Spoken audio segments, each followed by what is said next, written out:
ये आज की जो हमारी क्लास है, ये क्लास है यूजीसी नेट और एमपी सेट पर आधारित।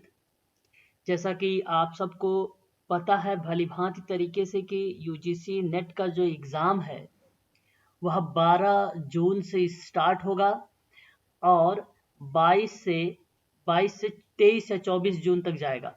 ठीक है, परीक्षा आपकी। तो ये यूजीसी नेट का है। अगर मैं एमपी सेट की बात करता हूँ सोशल वर्क में, तो इसकी जो परीक्षा है वो 27 अगस्त की है ना। हालांकि यहाँ पे प्रैक्टिस तो आप लोगों का बहुत सारा मिल जाएगा एमपी सेट के स्टूडेंट के लिए, है ना। लेकिन अब हमारे पास 10 से 12 दिन बचे हुए हैं और मैं आपसे बता रहा हूँ यूजीसी नेट के बारे में। तो अब इस समय आपको करना क्या चाहिए? ठीक है, ज़्यादा से ज़्यादा आप लोग इस समय एमसीक्यू करें, प्रैक्टिस करें और पीवाईक्यू करें। अब वो समय आ चुका है एमसीक्यू और पीवाईक्यू का। ज़्यादा से ज़्यादा आप लोग ऐसे प्रश्नों को सॉल्व करें और अपने मन से थोड़ा सा समय लें। यानी अगर आप कोई प्रश्न कर रहे हैं तो 10 मिनट का भी समय ले सकते हैं अभी। ठीक है, और अपने मन से जवाब दें कि इस प्रश्न का जवाब यही सत्य होगा। ठीक है, यदि आप 10 से 5 मिनट लेते हैं अगर एक प्रश्न पे, तो 50 प्रश्नों में से आप श्योर है कि 40 प्रश्न तक जा सकते हैं करेक्ट में। 40 तक आप लोग करेक्ट में जा सकते हैं। और वैसे ही प्रश्न पर के उत्तर अगर देते होंगे तो आप लोग लगभग 25 से 30 या 35 के आसपास होते हैं। ठीक है, लेकिन मैं कह रहा हूं समय लेकर थोड़ा सा आप देखिए और प्रश्नों को ध्यान पूर्वक पढ़िए। ठीक है, जब भी आप कोई मॉक टेस्ट कर रहे हैं या पीवाईक्यू कर रहे हैं तो उस प्रश्न को ध्यान से देखें। ठीक है, और अगर प्रश्न ना समझ में आया तो आपको 1 से 2 बार भी पढ़ लेना है ना। 1 से 2 बार प्रश्न को पढ़ना है, ऑप्शन को पढ़ना है, फिर जाके आपको जवाब देना है। आपको बता दूं कि परीक्षा में आप लोगों को पेपर जो आने वाले हैं वो सरल आएंगे। क्वेश्चंस जो रहेंगे वो इजी रहेंगे, कोई टफ नहीं रहेगा। टफ तो आप लोग बना देते हैं। बहुत बच्चे घबरा जाते हैं प्रश्न को देखते ही, प्रश्न पत्र को देखते ही। तो ये तो आप लोग भूल जाइए कि इसको आप लोगों को घबराना है। ठीक है, बिल्कुल नहीं। ठीक है, दिए गए समाधानों के जो प्रश्न दिए गए हैं उन प्रश्नों का समाधान करने का प्रयास करें आप लोग कि उसके उत्तर कहाँ मिलेंगे, है ना। और ध्यान रखिएगा कोई प्रश्न नहीं छोड़ेंगे आप। यूजीसी में कोई प्रश्न आप लोग नहीं छोड़ेंगे। एग्जाम में सारे प्रश्न आप अटेम्प्ट करके आएंगे। नेगेटिव मार्किंग नहीं है, इसलिए आप लोग सारे प्रश्न करके आएंगे। ठीक है, और दूसरी बात आपको यहां पर यह ध्यान रखना कि मैंने कुछ शब्द लिखवाए हैं ट्रिक के रूप में, है ना। जैसे एक एग्जाम्पल जैसे समानता हो गया, सहभागीदारी हो गया, और भी ऐसी तरीके से मैंने बहुत सारे शब्द लिखवाए हैं हर पॉइंट से लेके। उन शब्दों को आप लोग जरूर ध्यान दीजिएगा, क्योंकि वो अगर जो प्रश्न समझ में ना आए तो उस ट्रिक को आप जरूर फॉलो करिएगा, है ना। उससे भी आपका प्रश्न जो है सही जाएगा। दूसरी बात यह है कि आपको एक चीज और बता दूं मैं कि अब ना जो आप लोगों ने शॉर्ट नोट्स बनाया है, अब समय आ गया है आपका ये शॉर्ट नोट निकालने का। अब शुरू के पेज से स्टार्ट, यानी यूनिट नंबर 1 से, है ना। हालांकि मैंने यूनिट नंबर 1 से लेकर यूनिट नंबर 10 तक का पूरा कवर कर दिया है, केवल एक पॉइंट रह गई है, आज वो भी कवर हो जाएगा। आपदा प्रबंधन, है ना, वो भी आज आपका कवर हो जाएगा। तो इसलिए अब ये शॉर्ट नोट्स को निकाल लीजिए। अब इसका जो है रिवीजन करना स्टार्ट कर दीजिए शॉर्ट नोट्स को। यदि शॉर्ट नोट्स में आपको कोई चीज छूट गई है या वो चीजें समझ में नहीं आई है तो उसे आप जो है, मैं क्लास लेता हूं आपको, एक 1 PM क्लास चल रही है आपकी, एक 6:30 चल रही है, एक 8:30 चल रही है, उसमें आप पूछ लीजिए। ठीक है, इन क्लास में आप लोग उस टॉपिक के बारे में पूछ लीजिए। मैं आपको सरल शब्दों में 1 या 2 वाक्य में आप लोगों को उसका मीनिंग समझा दूंगा। ठीक है, याद रखें जो चीज समझ में नहीं आ रही है। दूसरी बात, ज्यादा हमें फैक्ट, अगर हम बात करें हिस्ट्री पर, ज्यादा हमें अदर जो अलग चीजें हैं उनके बारे में याद नहीं रखना है। मैं आपको बताऊं, फ्रीडलैंडर का नाम हो गया, वाल्टर एंड्रियास फ्रीडलैंडर का नाम हो गया आपका। अगर हम बात करते हैं तो फ्रांस फेनन का नाम हो गया। लूथर, क्या नाम है, मार्टिन लूथर का नाम हो गया, मार्टिन लूथर का नाम हो गया। गार्टन हैमिल्टन का नाम हो गया, ठीक है, गेसल कोनफ्का का नाम हो गया, ठीक है, गेसल कोनफ्का का नाम हो गया, ठीक है। इनकी किताबें आप मैरी रिचमंड का नाम हो गया, ठीक है। इनकी किताबें जो है आप लोगों को क्या करना है, ध्यान में रखना है। एक विद्वान की ऊपर से जो मैंने किताबें लिखवाई हैं, केवल 5 किताबें के साथ इनका वर्ष याद रखिए, बस ईयर्स आप लोगों को ध्यान रखना, इतना करना इन विद्वानों के बारे में। और अदरवाइज जितने भी विद्वान मिलते हैं उनको आप छोड़ दीजिए, नो इशू, कोई दिक्कत नहीं है। इतने विद्वानों की जो है आप लोग 5 किताबें ध्यान रखना, इनके 5 किताबें आपको नोट करना। हालांकि मैरी रिचमंड की 3 ही है, 3 ही याद रख के जाइए। गार्टन हैमिल्टन की भी 3 किताबें हैं, ये भी आप याद करके जाइए। फ्रांस फेनन की 5 आप, और मार्टिन लूथर की 5, और वाल्टर एंड्रियास फ्रिडलैंडर की 2 किताबें हैं, ये आप ध्यान रखिए बस। ठीक, इन्हीं 2 विद्वानों केवल 5, बाकी तो 2-3 में आते हैं, है ना। इतना चीज आपको ध्यान रखना है। दूसरी बात आपको ये याद रखनी है, प्रश्न टफ नहीं आएगा, घबराने की बिल्कुल जरूरत नहीं है आप लोगों को, प्रश्न इजी आएंगे। कारण भी बता देता हूं इजी आने का भी। बेसिकली मार्च में आपका परीक्षा था, अभी 2 महीने बीते हैं, यूजीसी नेट का, ठीक है। और प्रश्न इजी था, फैक्ट पर बेस्ड ज्यादा था प्रश्न। इस बार आपके प्रश्न का जो थोड़ा सा सीक्वेंस होगा वो एप्लीकेशन बेस्ड बनेगा, प्लस में फैक्ट भी बनेगा, दोनों चीजें आएंगी इसमें, है ना। बात को ध्यान से समझिएगा, इस बार एप्लीकेशन भी आएगा और फैक्ट भी, दोनों आएंगे। एप्लीकेशन इजी होता है, टफ नहीं होता है, इजी होता है, ठीक है। आप फैक्ट वाला जो प्रश्न आए हुए हैं उनका कट ऑफ देख लीजिए, और एप्लीकेशन बेस्ड वाले का कट ऑफ देख लीजिए। एप्लीकेशन बेस्ड वाले जितनी बार पेपर आया है उसके कट ऑफ आई गई है, ठीक है। और फैक्ट वाला जो आता है कट ऑफ कम जाती है, कारण यही है ना कि ये टफ हो गया आपका फैक्ट वाला, इस वजह से कम जाती है। तो निश्चिंत रहें, और ये दोनों चीजें हैं। बेसिकली फैक्ट पर तो मैंने बात किया ही किया है, आप लोगों को एप्लीकेशन बेस्ड पर भी बात किया है। अब मैं आप लोगों को प्रैक्टिस करवा रहा हूँ, ठीक है। कल से आपकी प्रैक्टिस स्टार्ट हो जाएगी 3 जून से। आज डेली 8:30 पे तो चलती ही है प्रैक्टिस आपकी, लेकिन कल से तीनों क्लासेस में आपकी प्रैक्टिस होगी, है ना। तो प्रैक्टिस में आप ज्यादा से ज्यादा बल देंगे, है ना। और आप अपने मन से जब कोई प्रैक्टिस करेंगे, घर पे अगर आप प्रैक्टिस कर रहे हैं तो उसमें आप समय लीजिएगा, लेकिन जब मैं यहाँ पे प्रैक्टिस करवाऊंगा 1 घंटे या सवा घंटा जो भी करवा रहा हूँ, उसमें आप समय मत लीजिए, उसमें आप तुरंत बताइए, है ना।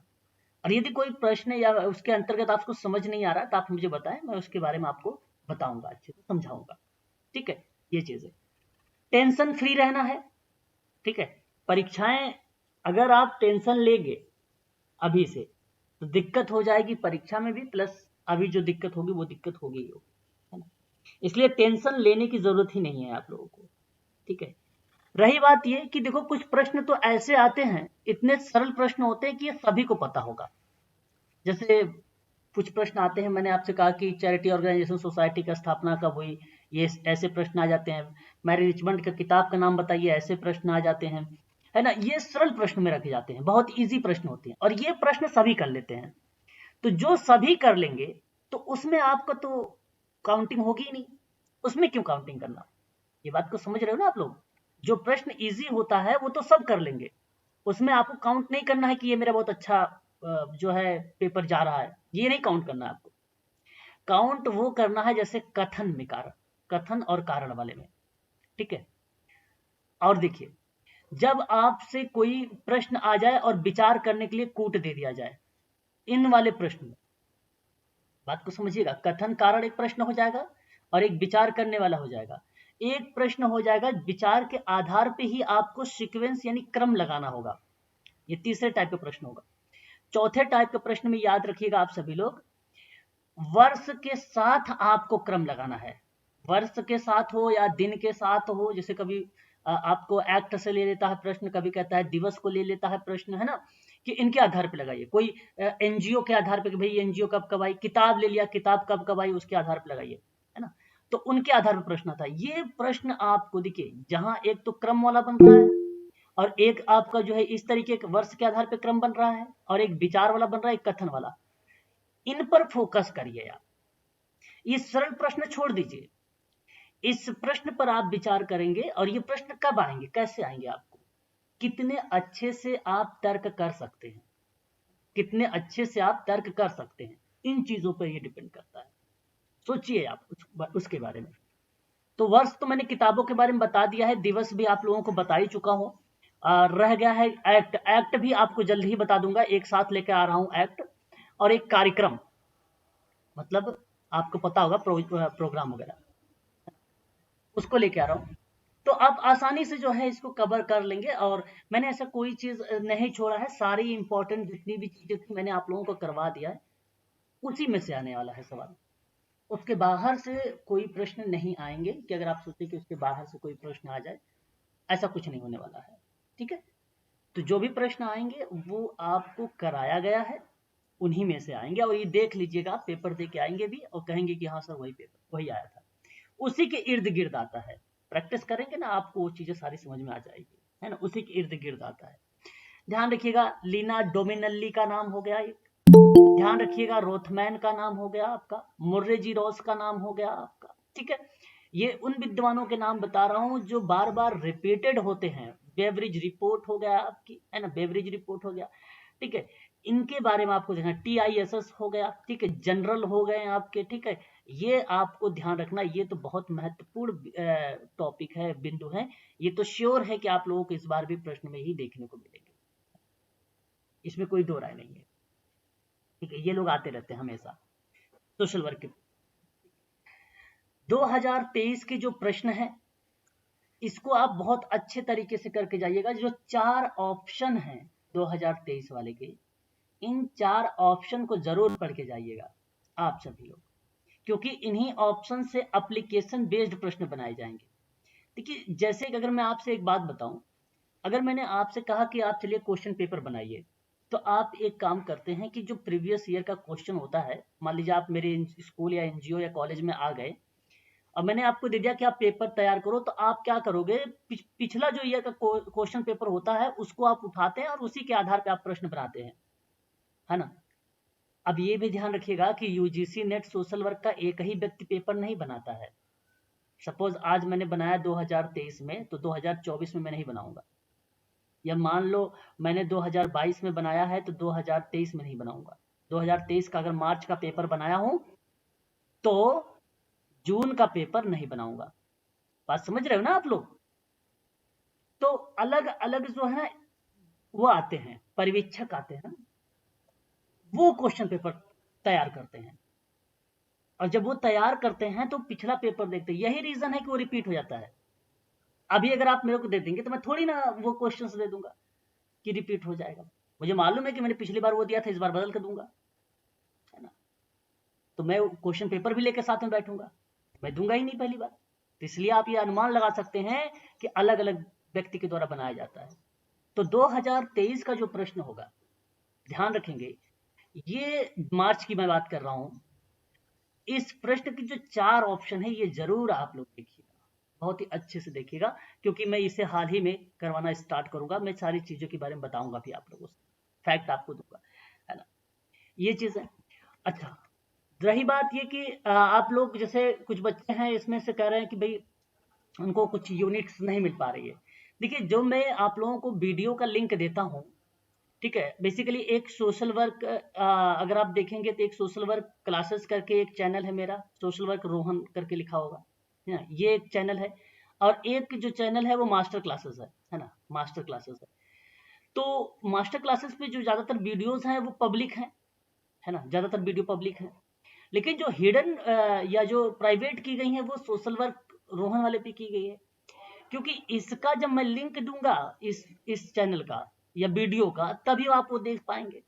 तो इसके लिए आप क्या करिए, मैंने इसका प्लेलिस्ट दे रखा है टेलीग्राम में, प्लेलिस्ट दे रखा है, वहां से जाके देखेंगे ना तो आपको वो दिखेगा सारी चीजें, प्लेलिस्ट से जाके देखिएगा। यूनिट 1 से लेकर यूनिट 5 तक के चीजों को बड़े ही ध्यान से पढ़ना है, काफी इंपॉर्टेंट है ये आपका 60% कवर करता है यूनिट 1 से लेकर 5 तक में। Unit third, first and second, first and अगर हम बात करें सेकंड और यूनिट थर्ड, ये 3 बहुत इंपॉर्टेंट है। इसमें जैसे हर एक यूनिट से होता है ना 10 नंबर आता है, तभी तो भाई 10 यूनिट है, 100 क्वेश्चन होंगे। लेकिन ये फर्स्ट सेकंड थर्ड में ना कभी कभी मैं आपको बता दूं कि 12 + 15 भी चले जाते हैं क्वेश्चन, याद रखें, ठीक है। ये 12-15 भी चले जाते हैं। रिसर्च से प्रश्न जो भी आते हैं ज्यादा से ज्यादा 3 या 4 प्रश्न आते हैं, ज्यादा से ज्यादा। मैक्सिमम और कर लोगे तो 5 से ज्यादा नहीं होगा, ये बात भी ध्यान रखिएगा। 5 से ज्यादा रिसर्च से प्रश्न होते ही नहीं है। सोशल वर्क रिसर्च है ये। फर्स्ट पेपर का रिसर्च मत समझिएगा, फर्स्ट पेपर का रिसर्च थोड़ा सा अलग तरीके से आता है, लेकिन सोशल वर्क का रिसर्च अलग तरीके से आता है, ठीक है। सोशल वर्क का रिसर्च बहुत ईजी है, ठीक है, तो घबराने वाली बात नहीं है। इनके बारे में भी मैंने आप लोगों को बता रखा है, इसको आप ध्यान में रखेंगे, ठीक है। और इसके अंतर्गत अगर मैं बात करूं, अब आपको पीडीएफ पढ़ने की जरूरत नहीं है, पीडीएफ रीड करने की जरूरत नहीं है, ठीक है, ध्यान रखें। जो शॉर्ट नोट्स हैं उसकी जरूरत है आपकी, अब जरूरत आ गई है। इसको अब आप ओपन कर ले अपने शॉर्ट्स नोट को, और इसी के बारे में आप लोग पढ़ाई करना शुरू कर दें सभी लोग। क्लियर? आवाज जा रही मेरी? जी सर।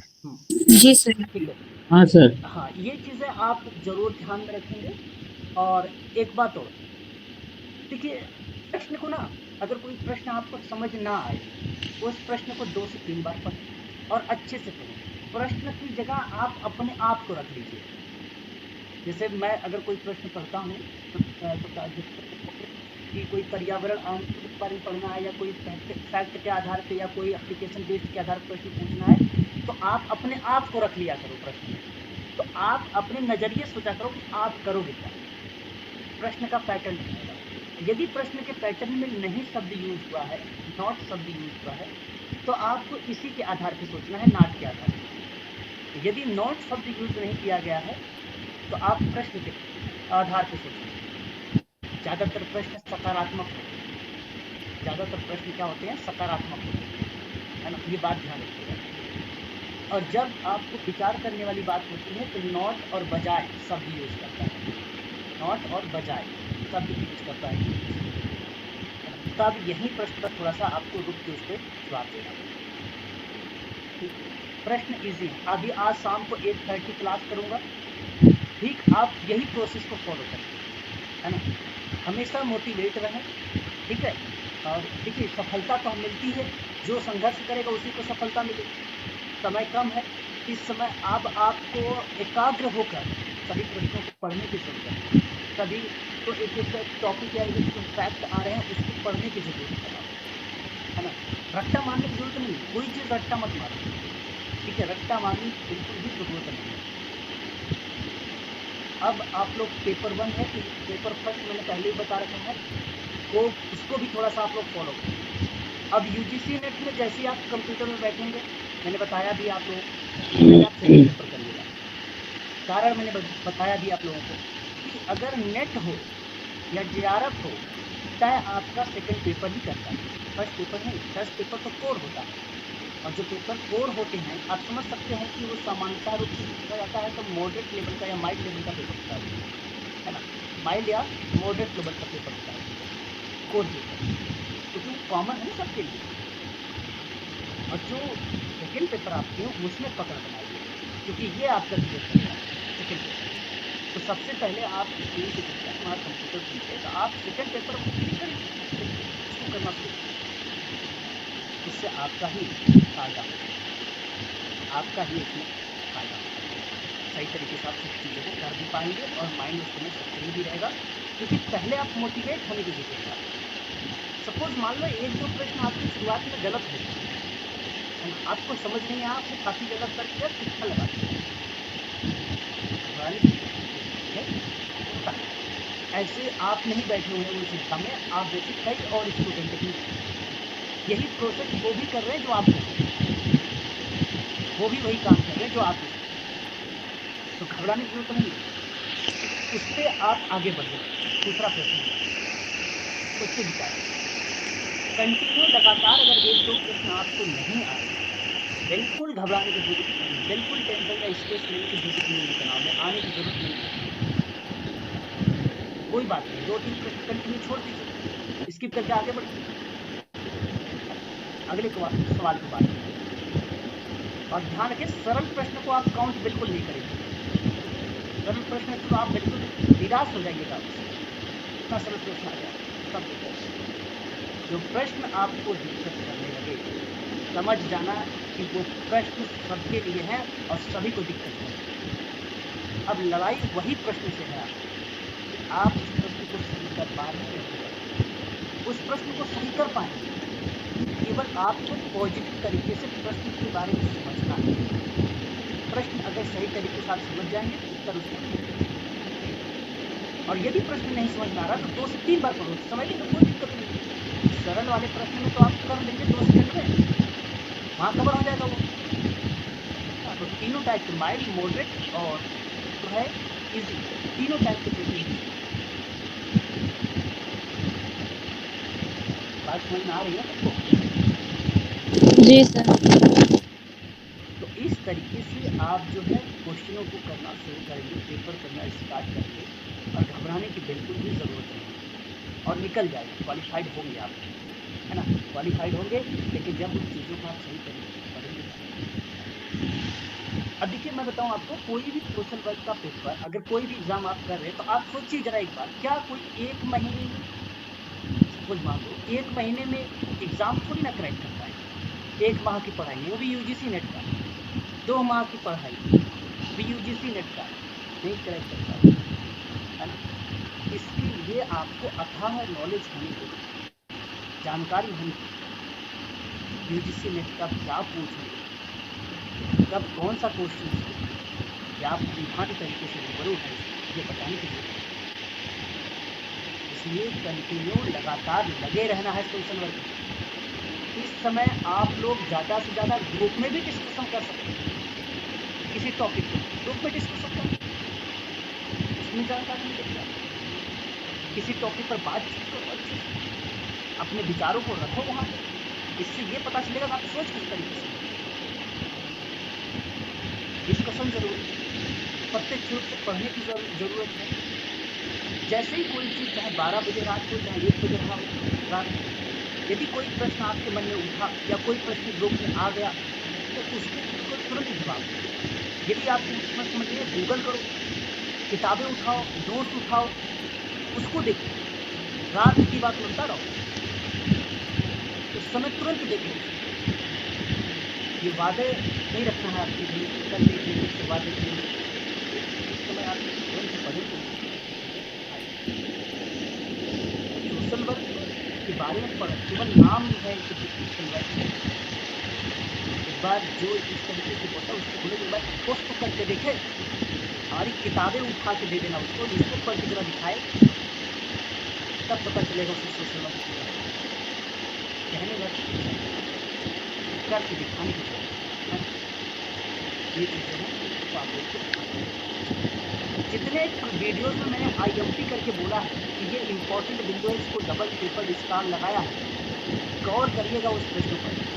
श्योर है कि वो प्रश्न आपके लिए सवाल आ सकता है। प्रश्न वही आएंगे जो प्रश्न में वास्तविकता बनी, जिस प्रश्न में वास्तविकता हो वही प्रश्न, जिसकी कोई वास्तविकता ही ना हो क्या प्रश्न। याद रखने की सारी चीज़ें। और बात जाहिर सी बात है कि आपको विगत वर्ष में बहुत बच्चे क्या करते हैं, previous set of question paper जो आया होता है वो आ जाता है, तो उसको भी सही नहीं कर पाते, तो इसमें वो गलती मत करिएगा। बहुत बच्चे गलती करते हैं ऐसा, लेकिन आप ऐसी गलती मत करिएगा। यदि आप गलती करेंगे ऐसे में तो आप समझ लीजिए कि आपके नंबर डिडक्ट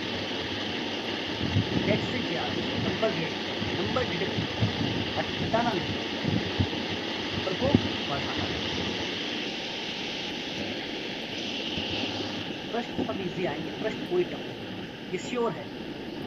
प्रश्न उनके लिए टफ होते हैं जो पढ़े कुछ नहीं, जो इतने दिन से पढ़ रहा है, क्लासेस दे रहे हैं, सारी चीज़ें कर रहे हैं, नोट्स बना रहे हैं, पढ़ रहे हैं, डिस्कशन कर रहे हैं, उनसे आप क्या कंपटीशन? कंपटीशन तो आपकी उनसे है जो अभी TISS से पढ़ के निकले हैं, रेगुलर वाले। कंपटीशन आपकी उनसे जो अलग यूट्यूब चैनल से पढ़ रहे हैं, उनसे आपकी कंपटीशन है ना। आपकी जो महीने में आपकी तैयारी कर रहा हूँ उनसे नहीं है। भाई पेपर आ गया, चलो किताब उठा लिया, अब जब पढ़ोगे तो एक महीने में थोड़ी कोई पढ़ाई होगी। ये कहने भर की बात है कि तुक्का काम कर जाता है, तुक्का तो कुछ काम नहीं करता, तुक्का लगता है। तुक्का भी लगाने के लिए तरीका चाहिए, बिना तरीके के तुक्के भी नहीं लगते। मैंने पहले भी बता रखा है तुक्का क्या है, उसके लिए भी नॉलेज जानकारी होनी चाहिए, किस तरीके से लगाएं।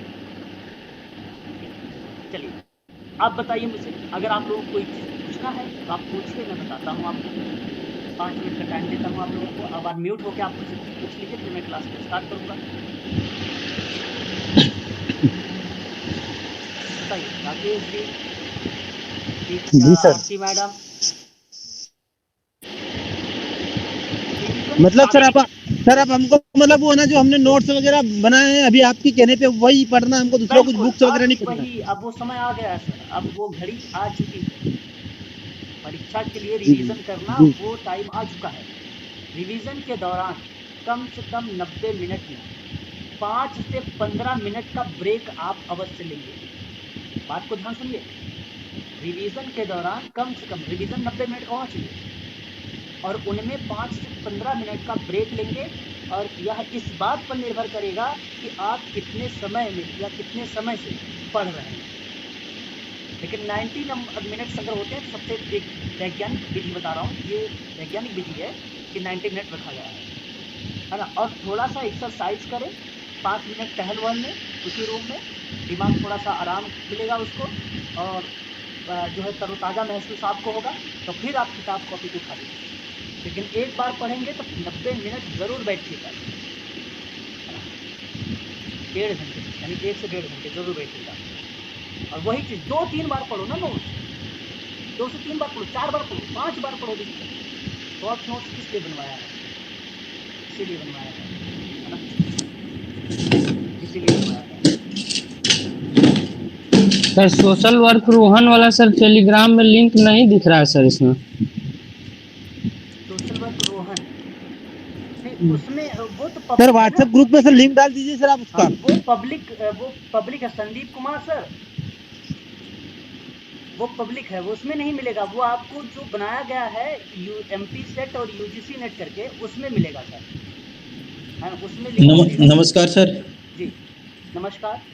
सर एक बार टेलीग्राम लिंक दोबारा सेंड कर देते तो बिल्कुल मेरा बिल्कुल, सर डिलीट हो गया सर। ठीक है संदीप जी, ठीक है, ठीक है, एक बार सर ग्रुप तो में उसमें डालूंगा। सर देखिए आप लोग एक सर गलती उसमें करते हैं। 1 to 10 यूनिट तक का है सर वीडियो सब।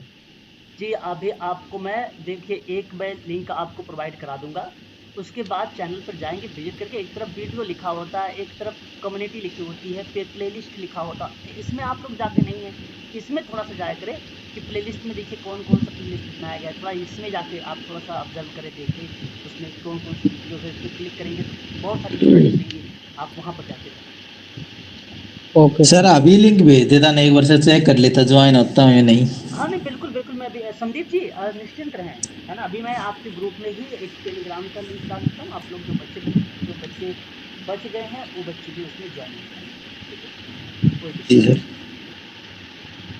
हेलो सर एक बार तो द्वंद्व के बताई दीजिए सर, उपागम उपागम द्वंद्व, इसकी पीडीएफ है क्या सर?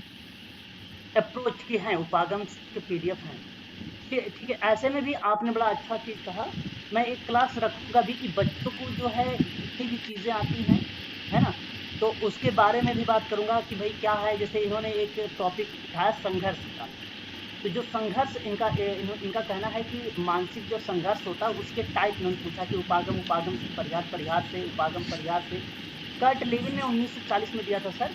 तो ये टॉपिक आप लोग क्या करेंगे ना, जैसे कोई टॉपिक समझना है आपको, 2-3 बच्चे करके 3-4 टॉपिक अगर हो जाएगी तो 10-5 मिनट की मैं क्लास रखूँगा, उसमें आप लोगों को समझा दूँगा, ठीक है।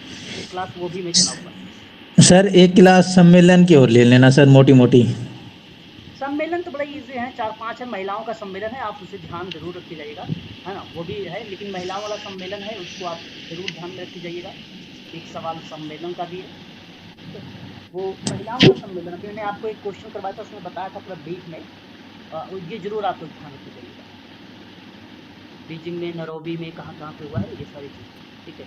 पर्याप्त जरूर नींद लेंगे, है ना, टेंशन लेने की ज़रूरत नहीं है, ध्यान रखें, स्ट्रेस लेने की ज़रूरत नहीं है, नींद पर्याप्त लेंगे और स्वस्थ यानी अच्छा आप भोजन ग्रहण करेंगे, ठीक है। अच्छा भोजन ग्रहण करेंगे, समय पे आप सोएंगे, ठीक है। लेकिन सोने को उठने के बाद आपका तुरंत अध्ययन वाली प्रक्रिया जारी रहेगी। देखो सुबह का पढ़ना सही माना जाता है, ये बड़े बुजुर्गों ने कह गए हैं और बहुत पहले से ये चीज़ें मानी जाती हैं।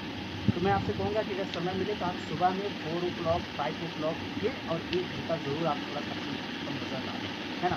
क्वेश्चन पेपर करने की जरूरत नहीं है, जो टॉपिक है वो पढ़ें, वो टॉपिक का मतलब शॉर्ट नोट वो पढ़ें आप, शॉर्ट नोट से ही तो सर आपको याद क्वेश्चन होगा। पेपर तो आप करवाएंगे ना सर? पेपर तो मैं करवा रहा हूँ, पेपर में कोई दिक्कत नहीं, पेपर तो मैं करवाऊंगा ना। अब तो वो आ गया टाइम, पेपर पूरा कवर करना है, पेपर के ऊपर जुटेंगे सभी लोग, है ना। पेपर हो जाएंगे, सर निश्चिंत रहें। सर ये कहा जिसमें था अभी कि अभी आपका तैयारी, यूनिट कवर करा देंगे, पूरा यूनिट कवर करा दिया है, ये करा दिया। अब क्वेश्चन पेपर की बारी आ चुकी है, अब यहाँ पे पीवाईक्यू का वो भी कवर करा दूंगा। जो कहता हूँ करता हूँ भी, ऐसा है कि नहीं कि आप निश्चिंत रहा करें, है ना। सारी चीज़ें जी जो सर। कह दिया गया है कि वो होगा, सर टाइम टू टाइम सारी चीज़ें होंगी, है ना। सर एक बात हमें समझ में नहीं आ रहा है सर। क्या?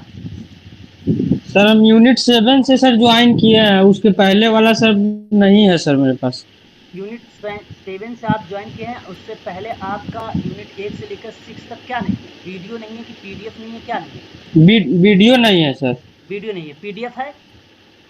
पीडीएफ है सर। ठीक है, वीडियो का लिंक अभी मैं आपको कुछ बच्चों डाल दूंगा, आप वही चीज़ें मैं बता रहा हूँ कि आप चैनल पर विजिट किया नहीं आपने।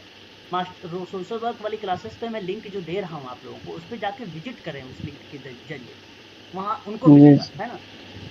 अब ऐसे में अगर मैं आपसे कहूँ कोई बच्चा जैसे पब्लिक अगर ये क्लास है, अब वो जाके ढूंढेगा, उसे नहीं मिलेगा। वो आपको इसलिए मिल रहा है क्योंकि मैंने लिंक आपको वहाँ पे दे रखा है, तो आपको ही केवल मिलेगा, है ना। वो आपको, सबको नहीं। टेलीग्राम वाले ग्रुप में आएगा सर? जी, उसमें आसानी हेलो होती है ना, उसमें देखो कुछ बच्चे क्या होते हैं कि नहीं ले पाते हैं, उसमें डिलीट नहीं हुआ होता, उसमें डिलीट नहीं हुआ होता कुछ। और सर टेलीग्राम एक इसमें चैनल है, एक चीज़ ध्यान रखिएगा, उस चैनल को आप डेली शाम को सोने से पहले एक बार जरूर देखिए। कोई चीज़ पीडीएफ तो नहीं आई है, वीडियो का लिंक नहीं आया, कुछ तो आया तो नहीं है, ये सोने से पहले एक बार जरूर आप देखिए। और उनसे पढ़ते पढ़ते फोन पे चलाते हुए आप लोग रीड की बजाय अगर आप पीडीएफ पढ़ते केवल 10 मिनट बाद, 10 दिन बाद आप देखिए लो, कोई केवल 10 दिन आप पीडीएफ आप बस उस समय अगर आप किसी भी चैनल पर अगर आपको क्वेश्चन वगैरह मिले या प्रैक्टिस मिल रहा है, आप उसको भी करें, है ना, उनको भी आप, ठीक है।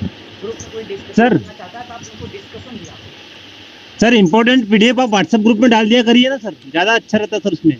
चलिए ठीक है, डाल दीजिए, डाल दीजिए। सर ठीक, और कुछ किसी को पूछना है, फिर मैं क्लास को स्टार्ट कर दूँ? सर एक क्वेश्चन और था सर मेरा। जी, सर अभी अभी तैयारी स्टार्ट की है सर, तो नोट्स भी नहीं बने हैं, सोर्स तो सर क्या करना चाहिए अभी? अच्छा, आपने अभी अभी आपने पढ़ाई स्टार्ट की है, ठीक है। क्या नाम है जी आपका? आशुतोष नाम है सर मेरा। अच्छा, आशुतोष जी, ओके ओके, शायद आपका कॉल भी आया था मेरे पास। मैं जी बताता सर। हूँ आशुतोष जी, आपको करना क्या है इस समय। आप ना इस समय अब केवल आपको क्वेश्चंस करने हैं, ठीक है। ग्रुप में अगर कोई क्वेश्चंस अगर आपको नहीं समझ में आया, उस क्वेश्चन को ग्रुप में आप उसका फोटो खींचिए या उसको टाइप कर दीजिए, ग्रुप में डाल दीजिए। बहुत सारे बच्चे हैं, आपके प्रश्नों को जवाब दे देंगे। यदि आपको कोई प्रश्न समझ में आया कि उत्तर इसका कौन सा नहीं होगा, ठीक है, मैं भी रहूँगा ग्रुप में, मैं भी हूँ, मैं भी आपको जवाब दूंगा। तो यदि वो आप पूछेंगे कि इसका ऐसे नहीं कैसे, तो मैं वहाँ पे एक्सप्लेन करूँगा, और भी बच्चे हैं वो भी एक्सप्लेन करेंगे कैसे होना चाहिए, ठीक है। उसके बारे में वो आपको 2-3 लाइन भी लिख कर आपको जो है आपको सेंड करेंगे, है ना। ये आपके पास एक इसी समय एक तरीका है ना, और ये पढ़ने का। क्योंकि अब अगर लास्ट टाइम में अगर आप एक सप्ताह से पहले से जुड़े हैं, नोट्स आपके पास तैयार नहीं है, शॉर्ट नोट्स, तो आप क्वेश्चन से ही ज़्यादा से ज़्यादा प्रैक्टिस करें। और जिस प्रश्न को मैं कहूँ कि ये इंपॉर्टेंट है, क्लासेज एक भी मत छोड़िए आप इस समय, और सारे प्रश्नों को आप देखिए, और जो मैं व्याख्या कर रहा हूँ उसके आप नोट्स जरूर बनाएं। जिस प्रश्न पर मैं व्याख्या कर रहा हूँ उसके आप जरूर नोट्स बनाएं, उस फैक्टों को जरूर आप रखें। 2-3 बार जब आप फैक्ट को सीखेंगे तो ऑटोमेटिक। बहुत सारे बच्चे ऐसे हैं कि उनको फैक्ट ऐसे ही याद हो गया होगा, बच्चे ऐसे हैं अपने ग्रुप में, ऐसी बात नहीं है ना। बहुत बच्चे ऐसे हैं सर लास्ट टाइम मैंने केवल सुन के ही 150 स्कोर किया था। ये जो है सुन के ही याद हो जाता है, क्योंकि मैं इन चीज़ों को कई बार बोलता हूँ। जितनी बार मुझे मुझे ये याद नहीं, नहीं तो वरना मैं भी यही चाहता सबकी तरह कि भाई एक क्वेश्चन पढ़ता आंसर देता आगे बढ़ता, क्वेश्चन पढ़ता आंसर देता जवाब देके आगे बढ़ता, है ना। फिर साझा उससे कुछ नहीं होता जब तक हम व्याख्या नहीं करेंगे, आपको बताना ही नहीं कि ये होना चाहिए, ठीक है, तब तक नहीं। केवल पॉजिटिव रहना है, बार बार बोल रहा हूँ, सकारात्मक सोच बनाइए, पॉजिटिव रहिए, ठीक है। रिजल्ट आपके पॉजिटिव ही आए, नेगेटिव आ ही नहीं सकता। सकारात्मक रहिए, सकारात्मक सोच बनाइए, पॉजिटिव रहिए, ठीक है। देखिए पेपर कैसे हुए आपको बताइए, पेपर होगा, घबराने की बिल्कुल जरूरत नहीं है, इसको लेने की जरूरत नहीं है ना। मन लगा के चीज़ें करें, मन लगा के करें, केवल 10 करिए, 10 दिन के बाद धम मचाइए, कोई दिक्कत नहीं, है ना। पता चले कोई सर वीडियो वाला लिंक भेज दीजिए सर, जी वीडियो वाला लिंक भेज दीजिए सर। हाँ बिल्कुल बिल्कुल भेजेंगे, बिल्कुल भेजेंगे। तो बताइए क्लियर कर हो गया, अब मैं आगे बढ़ूँ। बाकी तो मैं अब हमेशा एक आध बार जरूर आप लोगों से इस तरीके से बातचीत करता रहूँगा, मोटिवेट करता रहूँगा आप लोगों को। घबराने की बिल्कुल ज़रूरत नहीं है आप लोगों को, है ना। आप निश्चिंत रहें, पढ़ने में कोई दिक्कत नहीं होगी आपको। सभी लोग ट्राई करेंगे एग्जाम को, बशर्ते अच्छे तरीके से करें, ठीक है। एक शिक्षक का कार्य है एक शिक्षार्थी को सही तरीके से मार्गदर्शन करना। अब देखो शिक्षक क्या कर सकता है, केवल एक चीज़ बताता है उसके आधार पर, और सारा काम तो आप ही करना है ना। तो मेरा केवल काम ये है कि मैं आपको सिर्फ सही मार्गदर्शन दूँ, इस रास्ते पे जाइए। और मैंने रास्ता यही बता रहा हूँ आपको कि इसी तरीके से आप ये रास्ता अब ये फॉलो आपको करना है, ये आपको फॉलो करना है, हमें किस तरीके से पढ़ना है, कैसे पढ़ना है, किस तरीके से नोट्स बनाना है, ये चीज़ आपको निश्चित आप सफलता पाइए, इसमें कोई दो राय नहीं, सफलताएँ मिलेंगी है ना। और घबराने की बिल्कुल जरूरत नहीं है, स्ट्रेस लेने की बिल्कुल जरूरत नहीं, पेपर सही जा रहा है, ठीक है। चलिए शुरुआत करते हैं आज का टॉपिक अपना, ठीक है ना। आगे बढ़ते हैं, यूनिट नंबर 10 पे हम लोग बात कर रहे हैं ध्यान दीजिएगा, ठीक है। यहाँ पर मेंशन करता हूँ मैं यूनिट नंबर 10। यूनिट नंबर 10 के अंतर्गत अगर मैं बात करूँ आप लोगों से, तो इसके अंतर्गत 2 बिंदु रह गए हैं। एक पॉइंट रह गया है पर्यावरण और समाज कार्य, दूसरा पॉइंट रह गया है आपदा प्रबंधन। तो मैं अभी की जो क्लास लेने वाला हूँ पर्यावरण और समाज कार्य को बात करता हूँ, उसके बाद मैं बात करूँगा आपदा प्रबंधन, ठीक है। और आपदा प्रबंधन सामान्य क्लास में होगा 6 बजे, और फिर उसके बाद कल तीनों क्लास में आपका 1 PM और ताकि अब ज़्यादा पढ़, ठीक है। आइए ठीक है। पर्यावरण संरक्षण के आंदोलन के अंतर्गत अगर मैं आप लोगों से बात करूँ, औद्योगिकीकरण और नगरीकरण के जो पारिस्थितिकी तंत्र है ना, उन पारिस्थितिकी तंत्र को असंतुलित जो प्रक्रियाएं दी गई, जो असंतुलित प्रक्रियाएं दी गई पारिस्थितिकी तंत्र में, तो पर्यावरण प्रदूषण की रोकथाम के लिए बात करेगा और कहेगा कि व्यक्ति को समाज और समुदाय के साथ सामूहिक प्रयास करने की आवश्यकता होगी, और इन प्रयासों में व्यावसायिक समाजिक में सार्थक भूमिका निभाओगे। कैसे सार्थक भूमिका निभाओगे, तो उसी के संबंध में कहता है कि पर्यावरण के संबंध जो फैक्ट्री बनाए, तो मैं इस करके आप लोगों से कहता हूँ। एक आंदोलन के बारे में आपने सुना ही होगा, एपिको आंदोलन, यहीं से स्टार्ट होता है। एपिको आंदोलन के बारे में शायद आप जानते हैं, मैंने पहले भी आपको इसके बारे में बता दिया। एपिको शब्द आप कन्नड़ भाषा एपिको, ठीक है। एपिको बेसिकली इसमें एक नारा था जो पेपर में हम लोगों से कभी कभी प्रश्न पूछा भी गया है पर्यावरण वाले में, कि परिस्थितिकी है, ठीक है, ध्यान रखेंगे, परिस्थितिकी ही अस्थायी अर्थव्यवस्था है, अस्थायी अर्थव्यवस्था है, ये नारा है। ये नारा किसका है? एपिको आंदोलन, ठीक है, एपिको आंदोलन। ध्यान रखेंगे। कभी कभी इसमें जो है ना कन्नड़ भाषा में नारा पूछता है, एग्जाम में आया हुआ है, तो उसको कहा जाता है सुसु, सु, बेलेसु, ठीक है, बेलेसु और बलासु और गलासु, ये भी नारा है कन्नड़ भाषा में, तो है ना, ठीक है। और देखो यहाँ जो एपिको आंदोलन था बेसिकली वो था पेड़ों से गले लगाकर चिपक कर उनकी रक्षा करना। पेड़ों से क्या था, गले लगाकर उनसे चिपक रक्षा करना था वृक्षों की। और इसी इतिहास में बहुत ही फेमस विद्वान या व्यक्ति रहे जिनका नाम था पांडुरंग हेगड़े, पांडुरंग हेगड़े, ठीक है। कर्नाटक के कन्नड़ जिले में सन 1983 ठीक है 1983 में वनों की सुरक्षा के लिए बात इस आंदोलन, और ये कर्नाटक के उत्तर कन्नड़ में, ठीक है। उत्तर भारत से अगर किसी को कहा जाता है तो एपिको आंदोलन है ना, उत्तर भारत जो सुंदरलाल बहुगुणा जी ने चलाया था। तो वो चिपको आंदोलन कहा गया। दक्षिण भारत में प्रोसेस यही था, प्रक्रिया यही थी। दक्षिण भारत में एपिको आंदोलन कहा गया, ठीक है।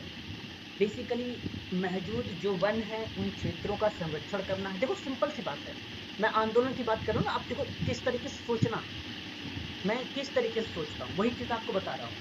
आप जैसे मैंने कहा भाई एपिको आंदोलन है, ये बात मुझे पता है। अब एपिको आंदोलन मैंने एक और बात बता दी आप लोगों को भी कि इस आंदोलन में वृक्षों से गले लगाकर चिपक कर उसकी रक्षा करना है। अब ये बात आपको पता अगर है तो इसी के आधार पर आप सोच सकते हैं।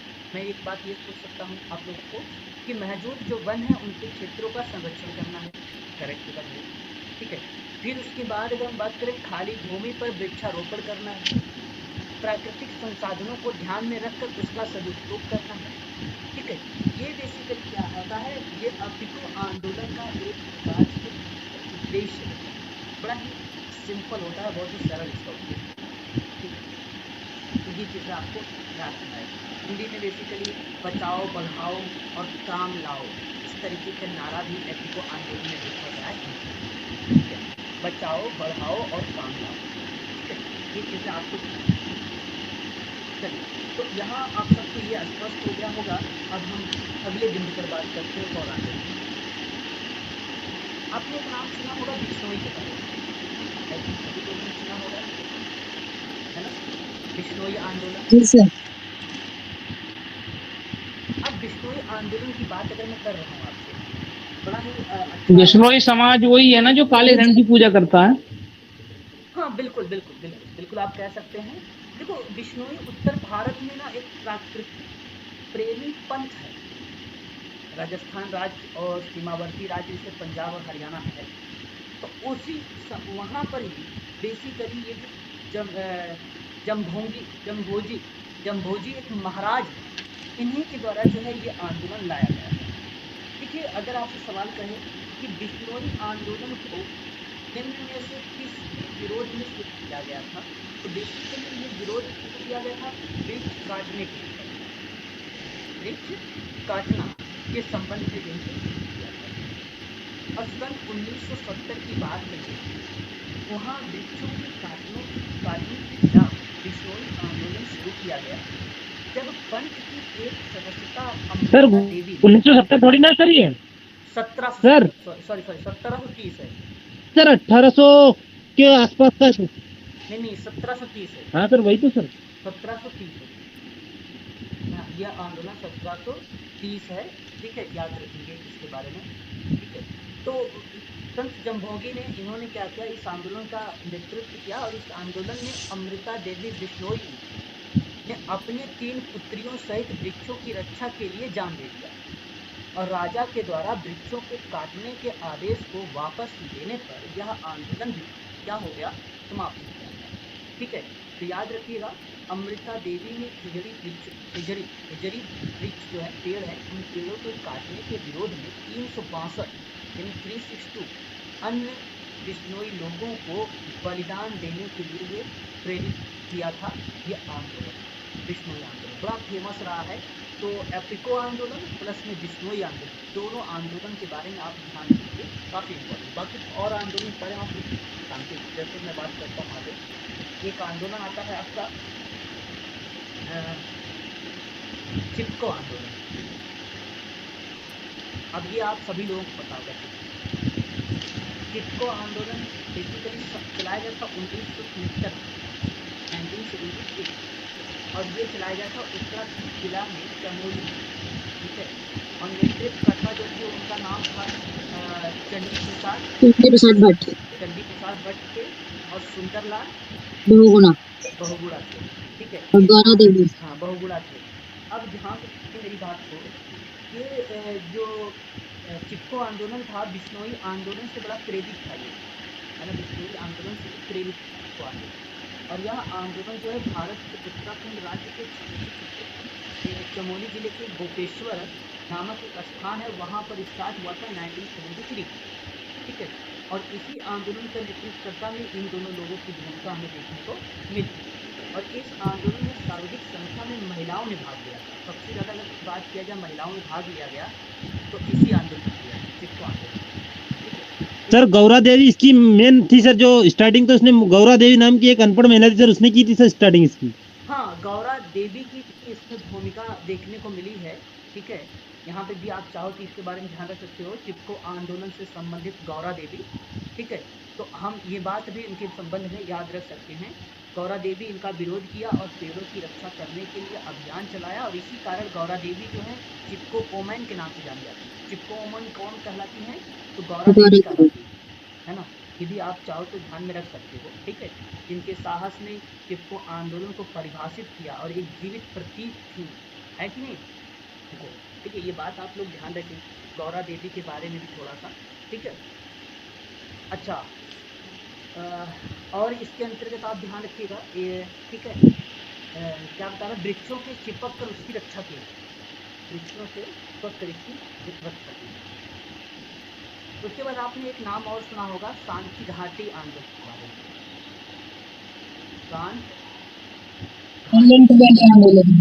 आंदोलन है ना, ये नाम सुना होगा आप लोगों ने। शांत घाटी आंदोलन जो है ये स्टार्ट बेसिकली हुआ 1973 में, लेकिन ये समाप्त हुआ था 1980 में, समाप्त भी हो गया, ठीक है। और शांत घाटी आंदोलन जानते हो कहाँ पे हुआ था? ये केरल में ना जी, केरल। कौन सी नदी थी? कुंती पूंझ नदी थी, है ना। इसी नदी पर हुआ था ये। और आपको पता है इस नदी पे कौन सा बांध था? विद्युत बांध का निर्माण किया गया था। कौन सी? विद्युत बांध का निर्माण कार्य हो रहा था, ठीक है ना। और यह देखिए, जितने आंदोलन चलाए गए हैं वो आंदोलन सभी आदिवासियों के द्वारा चलाए गए हैं, है ना, ये पता होना चाहिए आपको। और इस वाले में कितना मेगावाट था? 200 मेगावाट था। 200 मेगावाट। इसके बाद अगर बात करते हैं तो हमारे सामने एक और आंदोलन का जंगल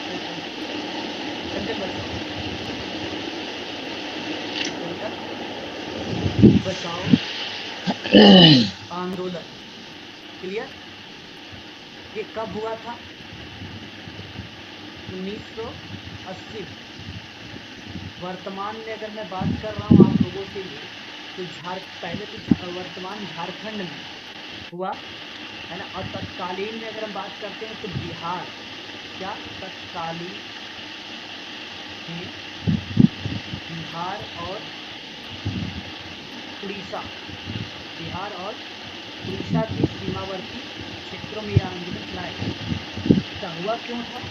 बेसिकली पारस्परिक जो सॉल के वृक्ष होते हैं उनको काट कर ना सागवन के वृक्ष लगाए जा रहे हैं। जानते हैं आप लोग सॉल के वृक्ष और सागवन के वृक्ष देखा है आप लोगों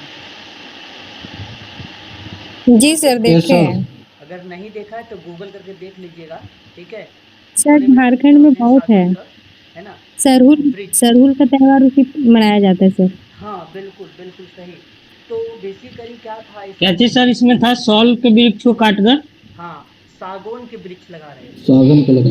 हाँ, सागौन के लगा रहे, तो उसी के विरोध में था। तो जंगल बचाओ आंदोलन के जो संबंध में था यही प्रक्रियाएं मुख्य थी, ठीक है, इसी प्रक्रिया को आप ध्यान रखिए। फिर उसके बाद आपने एक नाम और सुना होगा, वो नाम था नवदान्य आंदोलन करके। मैंने कई बार सिर्फ याद आ रहा है कि मेरे साथ बताया है आप लोगों के सारे आंदोलन, फिर भी लेकिन आप लोग बता दीजिए, इसका पाठ है। नवदान्य के आंदोलन की अगर मैं बात करूं आप लोगों से तो यह एक प्रकार का जागरूकता अभियान, तो मैं आपको बता दूं क्या था, जागरूकता अभियान था ये आंदोलन बेसिकली। और इसका जो उद्देश्य था ना वो 3 टाइप के उद्देश्य थे। एक जो उद्देश्य इसके बनाए गए थे वो बनाए गए थे जैविक कृषि को लेकर, जैविक कृषि को लेकर, और जो दूसरा बनाया गया था वो जैविक उर्वरक को लेकर, उर्वरक को लेकर, और जो तीसरा बनाया गया था वो जैविक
पौधे को काटने की बात,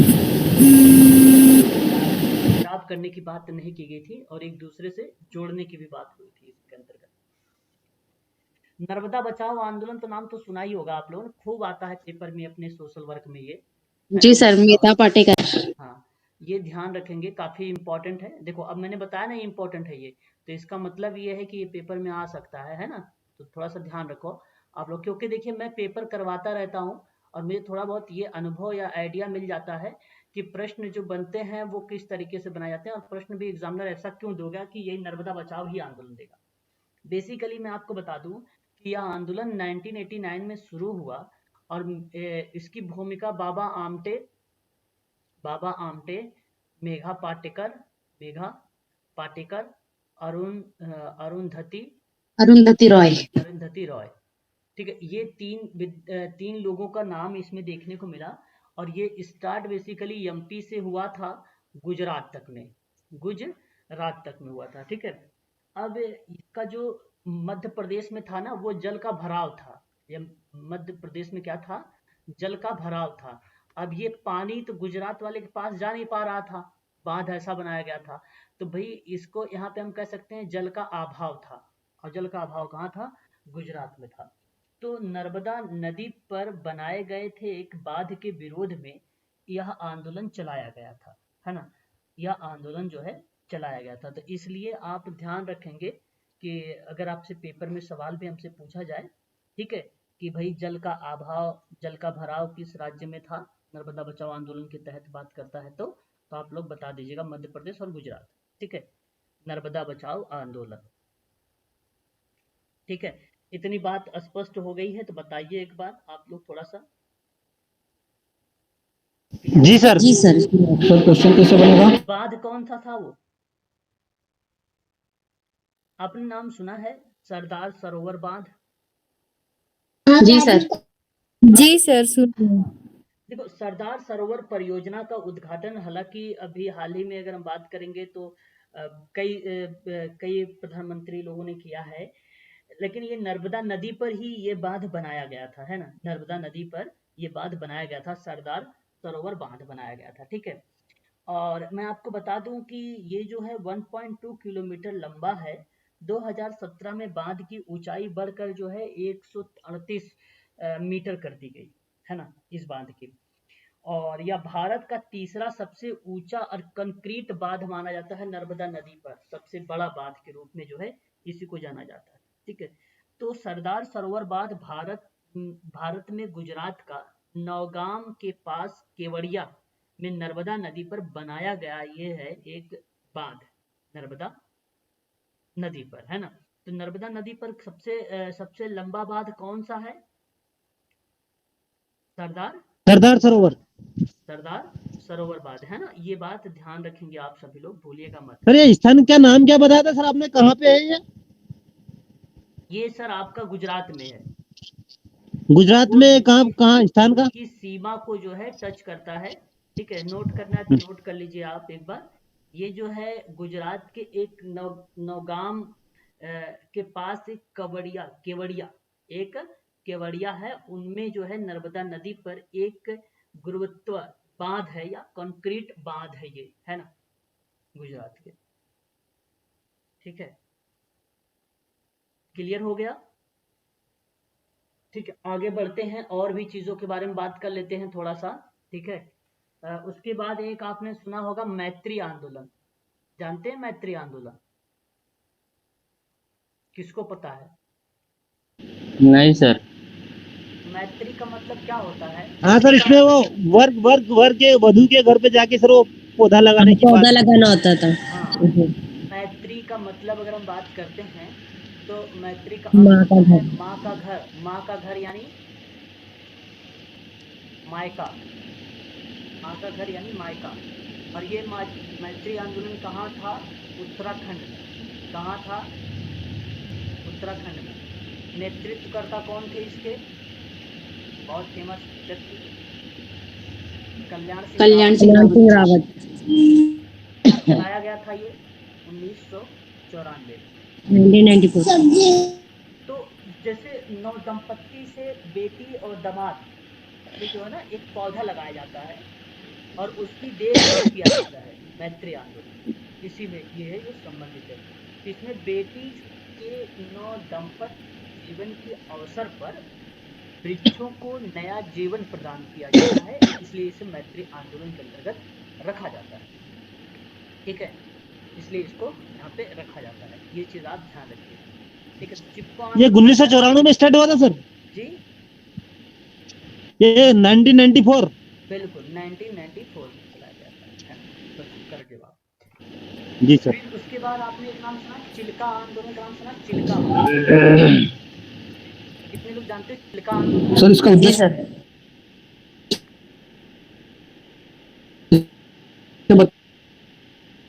बताइए। मेरी आवाज आ रही है? चिल्का आंदोलन की बात करेंगे ना, सुंदरलाल बहुगुणा ही है। सर आवाज कट गया। मेरी आवाज कट रही है? हेलो, आ रही है सर आप।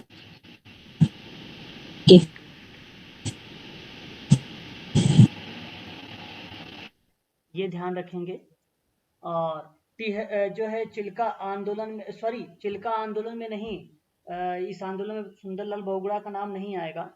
ठीक है, आपको मैं बताता हूँ, चिल्का आंदोलन जो है 1970 चलाया इस सुंदरलाल बहुगुणा सर उड़ीसा में हुआ था ना, है ना।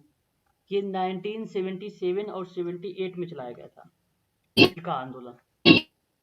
कब चलाया गया था ये बताइए एक बार जरा,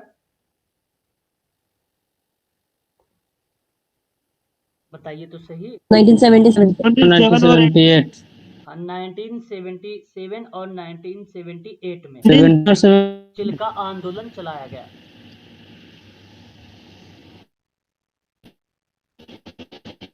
बताइए। आवाज जा रही मेरी लग रहा है कि आवाज शायद आप लोगों के पास नहीं जा रही है। सभी बोलते हैं में आवाज नहीं पल्ले पर। कुछ बच्चों के पास शायद मेरी आवाज सही से सर जी बोलिए। 1977 में हुआ है। हाँ, सही कह रहे हैं।